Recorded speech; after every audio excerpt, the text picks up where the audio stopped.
Gabay sa pag-alaga ng ulyanin. Lahat tayo mag-aalaga ng ating magulang, lolo't lola. So ito po ay para mapadali ang pag-aalaga natin para sa kanila. Ipapaliwanag ko lang ng Alzheimer's. Ito yung sakit, nakakalimot sila.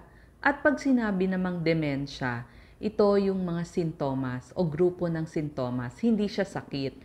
Pero ang Alzheimer's ay pwedeng magdulot ng pagiging malilimutin o demensya.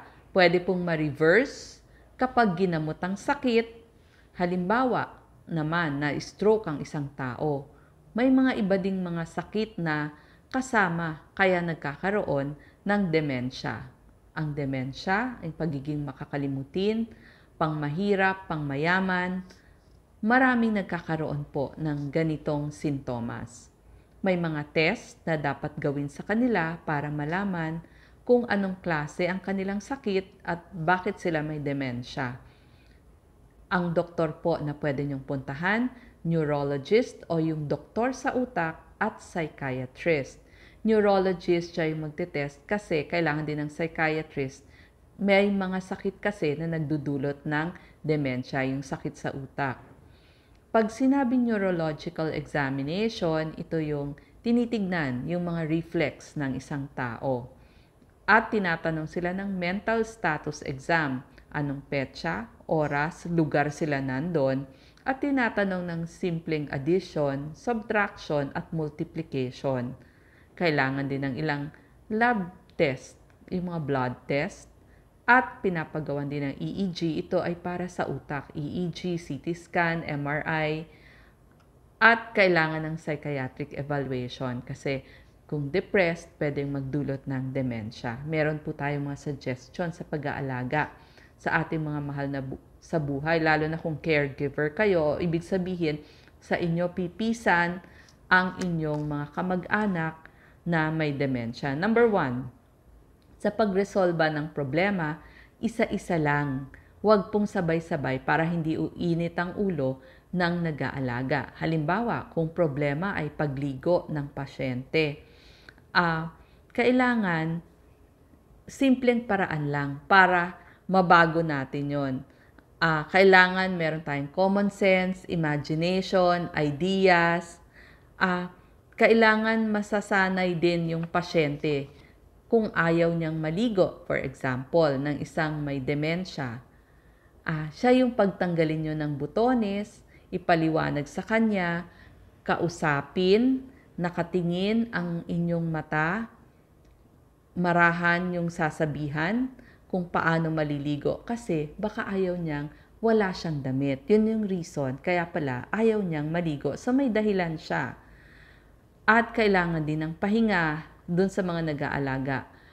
Kung kailangan humingi ng tulong sa kapitbahay, sa ibang kamag-anak, sa mga kapatid, gawin po natin yan. Kailangan may breaks ang nag-aalaga kasi kung hindi, iinit ang ulo, pare-pareho. Ang pag-aalaga po ng may demensya, kailangan laging relax kasi stress na nga sila.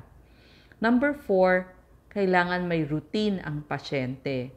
Ibig sabihin, may oras na sinusunod, gumawa kayo ng schedule ng paggising, pagkain, pagligo, pag-ehersisyo ng konti at pagtulog.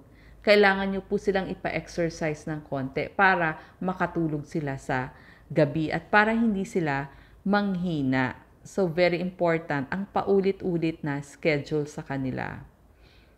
Kailangan may ID sila para kung bigla silang mawala kasi ang mga taong may demensya, hindi na sila makabalik sa kanilang inuuwian. So may matatawagan ang taong makakapulot sa kanila. Kailangan meron silang ID sa kanilang bulsa or may bracelet or may kwintas kung saan nandun ang telephone ng kamag-anak na pwedeng tawagan. Pwede nyo pong i-label ang mga kwarto, drawers, pinto, gamit sa inyong bahay para kahit papano independent pa rin ng konti ang inyong pasyente. Kung may ipapakausap kayo sa kanya, kailangan isa-isa lang ang pagpapakausap ng tao. Hindi pwedeng sabay-sabay kasi malilito sila. ang problem nga nila is confused o lito sila palagi. Huwag nyo silang pagagalitan. Ang mga confused o litong tao, kausapin ng mahinahon, hawakan ng kamay, ipaliwanag ng mabagal, short words lang ang gagamitin nyo kasi nahihirapan din sila sa pag-intindi. Ang pagtanong, isa-isa lang, yung mabilis sagutin. Huwag yung bibigyan nyo, wala rin kasi silang judgment. So, huwag nyo nang tanongin, ang gusto mo bang kainin ay manok, baka, baboy, gulay. Hindi po, tanong nyo lang, gusto mo ba ng fried chicken ngayon? Ganun lang. So, simple lang. Pero kailangan, independent pa rin sila or self-supporting pa rin sila para hindi sila magagalit. Kung laging nawawala ang pera nila, kailangan itago nyo na yung malalaking halaga. Pero iwanan nyo sila ng barya at isang maliit na bag. Baka meron silang gustong pagbigyan ng pera.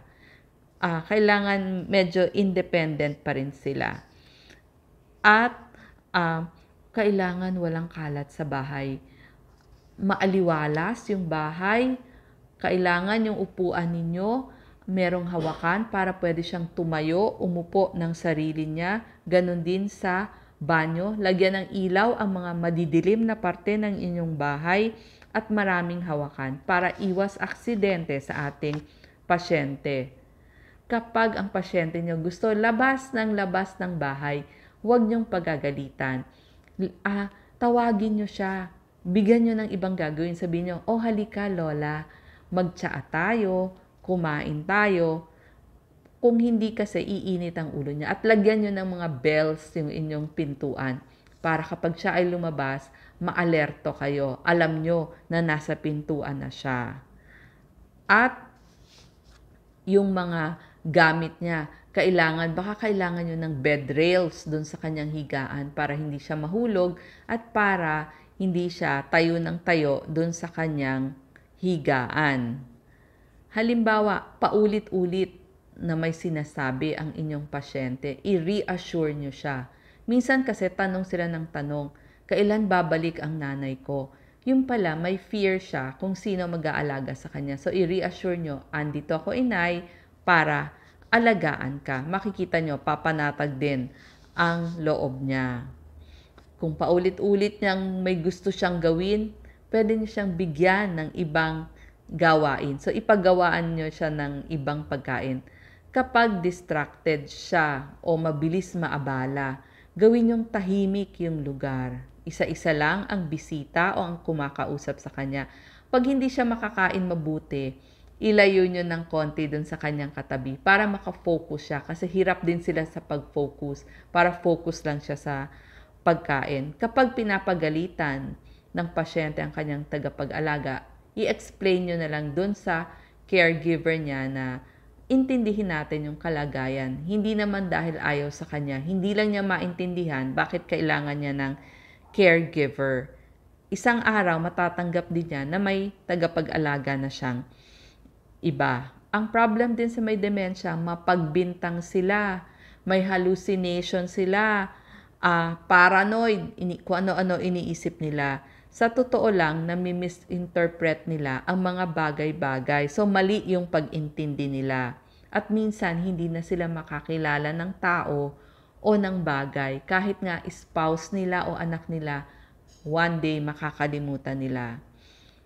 At mapagtago sila ng gamit at maaaring nalimutan nila saan nila nilagay ang mga importanteng gamit. So, bago kayo magtapon ng inyong basura, baka nandun, tignan nyo ang mga loob ng sapatos, loob ng aparador, baka dun siya nagtago ng kung ano-ano. So, wag nyo agad siyang pagagalitan. Pagdating naman sa pamilya, kailangan divided ang pag-alaga sa inyong mga magulang. Lahat ng mga anak dapat mag-aalaga sa magulang, tulong-tulong. At kung sa inyo naman pipisan ang pasyente na may demensya, ipaliwanag nyo sa spouse nyo ang pagtira nila kasi magiging source ito ng stress sa mag-asawa. At kung meron naman kayong mga anak, ipaliwanag nyo din sa inyong mga anak na maliliit kasi marunong din sila ng awa. So, kailangan na naintindihan nila bakit inaalagaan yung lola nila.